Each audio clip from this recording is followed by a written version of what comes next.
Qarabağ UEFA Çempionlar Liqasının əsas mərhələsinin turunun oyununda səfərdə Benfica ilə qarşılaşır. Qaynarinfonun məlumatına görə, Estádio da Luz stadionunda reallaşan maç Köhlənatlar 3-2 hesablı tarixi qələbəsi ilə yekunlaşır. Hərçənd ki, qarşılaşmada ilk 2 qolu meydan sahibləri vurublar.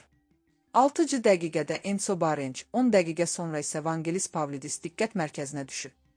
Bundan sonra özündə güc tapan Azərbaycan çempionu maçda geri dönüş yarada bilir. İlk yarım saatin tamamında Leandro Andrade hesab arasındakı fərqi minimuma indiribsə, 48-ci dəqiqədə Camilo Duran tablodakı rəqəmləri eyniləşdirir. Qarabağ ün qələbə qoluna isə Aleksey Kaşuk imza atıb. O, 86-cı dəqiqədə fərqlənib. Qeyd edək ki, Qurban Qurbanovun rəhbərlik etdiyi kollektiv turda, oktyabrın 1-də Bakıda Danimarkanın Kopenhagen kollektivini qəbul edəcək.